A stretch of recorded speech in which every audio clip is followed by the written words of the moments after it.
Actually, come at 6 because that begins the Passover. We'll sit down, do the readings together, and look at all that. Then we come into the food. First you bless the food, then you eat the food. That's the way it goes. Corey, could you run that quick video of Yeshua? It says Netanel Yeshua for a special reason here. You see it? Can you see it right there? Yeah. Right in the middle one. Right there, yes. Could you run that? My son just painted this. It's a picture of Yeshua. I want to show it person now for just to, like to give a gift to your pastor here. So.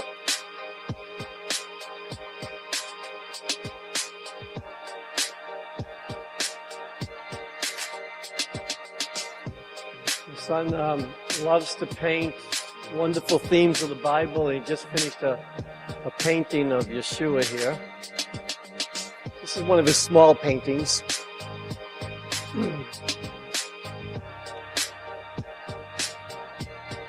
Called the listening.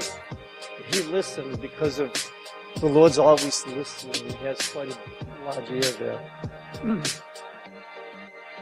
But Pastor Jack, come on up. I'd just like to give you a gift here. This is kind of why I showed this. Nice to meet you again. We'd just like to give you a little gift of the Lord himself, a picture of from Israel, from Jerusalem, that my son painted, and let it maybe be an inspiration for others. Thank you for inviting us here. Okay? Thank you. Okay. Good evening, everybody. My name is Mikhael. Let's pray. Let's just have the Lord just inspire us. You know, as we come here tonight, we will we open up the Word a little bit, and let's just have the Lord inspire us and teach us His ways and unfold everything that He needs to do in our lives here tonight. So, Father, we just do come before you tonight, Lord, in the house of the Lord. Lord, we ask you to guide us, direct us, inspire us by your Word, oh God. Fill us with your Spirit. Fill us with the hope and the joy and the calling, Lord, that you've given all of us, oh God. Lord, that tonight we would know that we met with you. Thank you, Lord. Lord, I just bless this house tonight. Bless this church, Father, and the pastors and the elders here, Lord, that you would just pour out your Spirit and your blessings upon this place. That many more would come, many more would hear, many more would enter the kingdom because of this place here. Bless Pastor Jack and, is it Pastor Bob? Brian, okay. Also, just bless them, Lord. Thank you, Lord. Thank you, Lord. What I'd like to do tonight, let me ask you a couple of questions. How many have actually been to Israel here? Nobody's been to Israel. Okay, let's start over. How many people would like to go to Israel? Now the hands go up. Okay. It's just a matter of a ticket, right? Okay, we understand that. Nobody's been to Israel yet. Okay. You know how I got to Israel? I asked the Lord. And then He sent me in many ways. So I just encourage you, ask. How many of you have a deep desire to really go to Israel? Yeah, the hands go up. Let me ask you another question, because for some of you, the whole idea of Israel might be very new. You understand that, you understand Israel's in the Bible, but you haven't really been taught a lot on it. How many of you have been praying for Israel for many years? Just kind of wave your hands up. Oh, bunch of, okay. How many of you, this is fairly new, even though you know Israel's a part of this whole thing, but this is new to you. Please, just don't be afraid, because I want to know how to teach a little bit. I don't want to jump over. You wave your hands a little bit. Okay, so about half of us, it's new. Okay. Well, putting the Israel puzzle together from the Bible is not an easy thing to do. There's so many pieces to it. And sometimes in the church, even the church has taught historically at times that God is done with the Jewish people. He's finished with them. There's no real special call upon them. And now all the blessings that were supposed to go to the Jewish people now come onto the church. And God has replaced the church, Israel, with the church. And with that, you get two puzzles. And that's very difficult. So I want to address a couple of things tonight. What I'd like to do is share a couple of little things, kind of some little mini teachings, and then open it up to questions and answers of some things there to give you a better idea of what God is doing with Israel, His basic plan, and all those things. So, you want to hear my story? Good, I'm glad you asked. I'll tell you.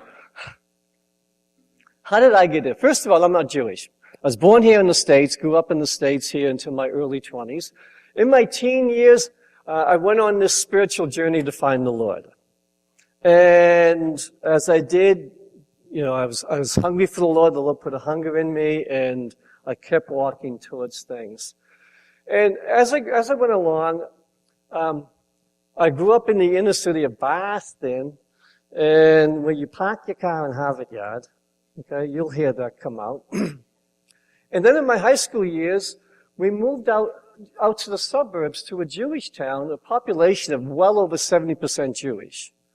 Okay, so this was the beginning of my journey of how the Lord kind of brought me into this. Because think of it, I'm not Jewish, grew up as a Christian believer household, and then the Lord sends me over to Israel to do everything that He's called me to do over there. So as I was on this spiritual journey, like probably a lot of us, I kind of understood that we're probably living in the end days.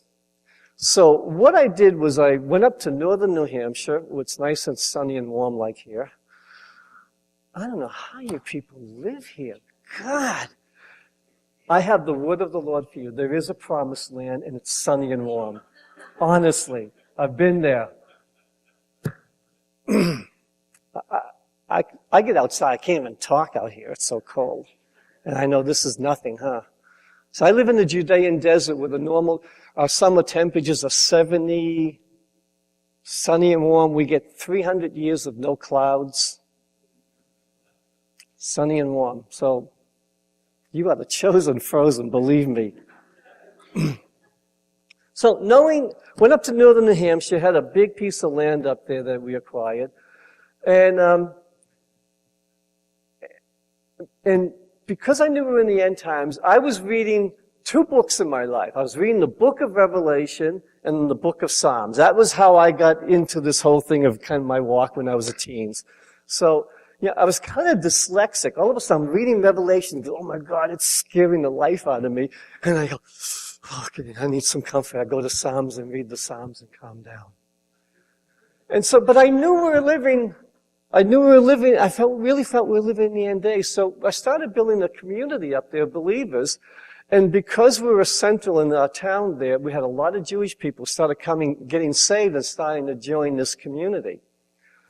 So we're going along, and all of a sudden, now you have to understand, I know that we're living in the end days, so I built a 15-foot square concrete bunker. All things are redeemed in the past, thank God. Yeah, right? So, once the end came and everything just started shaking, the most it would do is just move a little bit with the earth, I really did. I took steps of saying, I believe. I took a step of foolish faith, I guess, and did that. But that's where the Lord met me. So during that time now, all of a sudden one night, I'm up there alone, it's no electricity, no water. In the room up there, just seeking the Lord. And the Lord decided to walk in the room.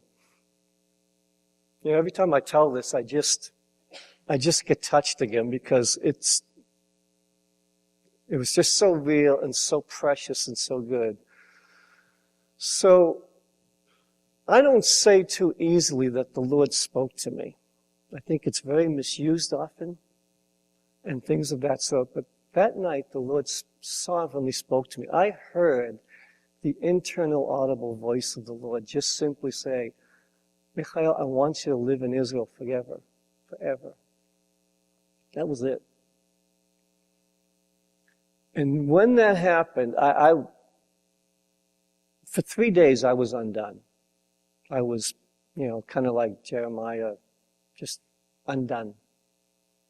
And I remember asking the Lord that night when he said that. And here I am, thinking, end times and everything. And so I said, well, Lord, isn't that what's all supposed to happen? Jerusalem. You know what he said?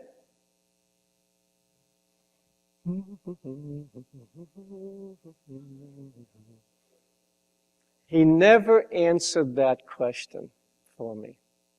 Because if he answered it, it might have scared me, changed me, etc. But I was so undone from when he said, I want you to live in Israel. I put a backpack on, knew nothing about anything over there, didn't know anybody, put a backpack on, went over there. From there, we got involved with the Messianic community that was very small at that time, probably just 300, maybe 500 people in the whole country.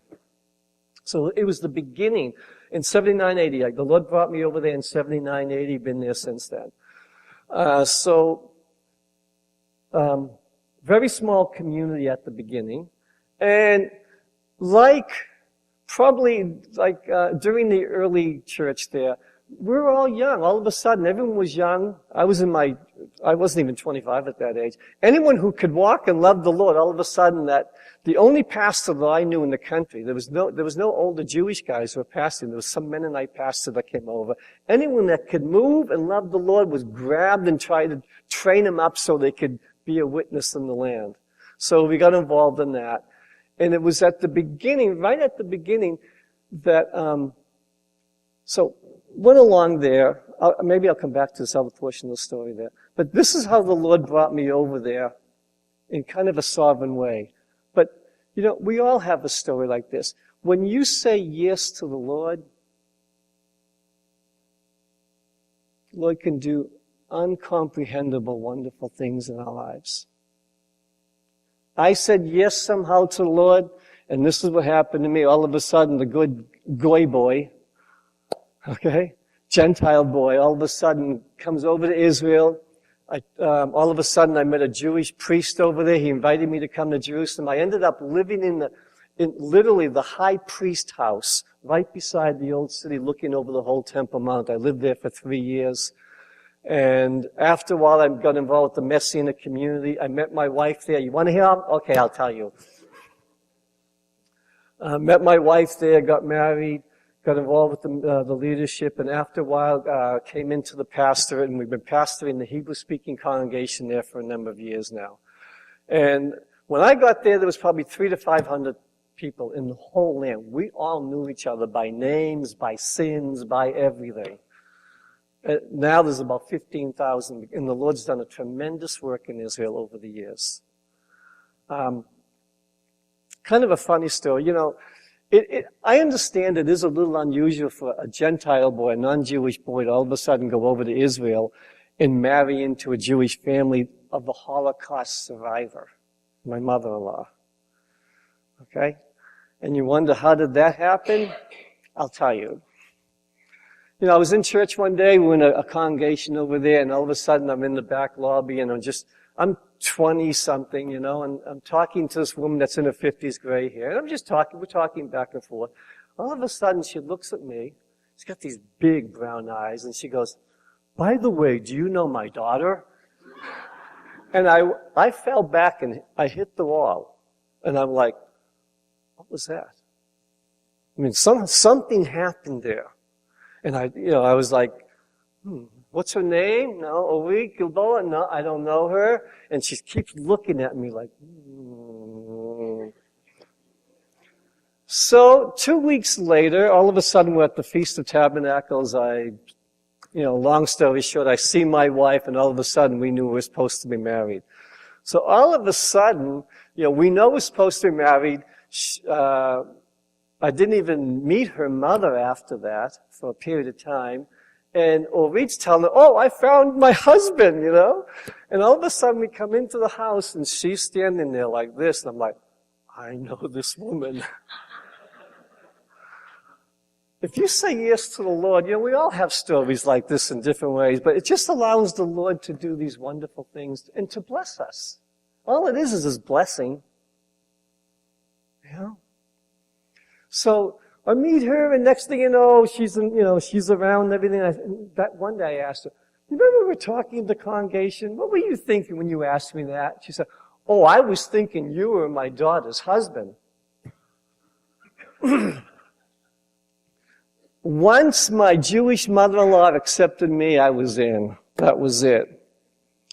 And, I just see the blessings of the Lord, how the Lord just continued to open the doors. Here's another funny thing. I have 6 children. We got married in 86. We have 6 wonderful children. 1 wife, 6 children. Until just last year, all 6 were in the house. Whew. I'm 63 years old and having 6 children in the house. I probably beat most of you. All of a sudden, my mother-in-law's sitting there, and my daughter's around, and we're like Grand Central Station. All the kids coming in, eating the food and everything. Because it's a good place for to hang around. We love doing that so we can, mentor the young people and all that. And all of a sudden, one of the guys walks in, my mother-in-law goes, "Look it up," and starts looking at my daughter, and looking back like this, and looking at my daughter. And then she turns to me and said, "That one would be good for your daughter right there." She hit 2 of them. I tell you, you think, arranged marriages, if you have the anointing, and she's a believer. Holocaust believer. Holocaust survivor believer, and she just recently went to be with the Lord, bless her. But that's a little bit of my story. Today, we've been pastoring over there for a number of years. We started a Hebrew-speaking congregation in Jerusalem. We're only about 120, 150 congregations if you include some of the small home groups. Most of our congregations, if there's 100, 150 people in, we're big. That's a mega synagogue, congregation type of thing. We're very normal types of people. Our congregations are very normal. We're not denominational. We're all messianic, which means we're Jews who believe Jesus is the Messiah. We're very like an independent type of church, probably like you are here. Very normal in that type of way. So that's my basic story. And today, one of our focuses, maybe I'll share a little bit at the end, is my heart is to really share the gospel with the young people. So my focus today is still mentoring the young people, but also we're making short videos, which you kind of saw there, to get out to Israel through internet and media. And what we're looking at is, every Israeli wants to know a couple of questions.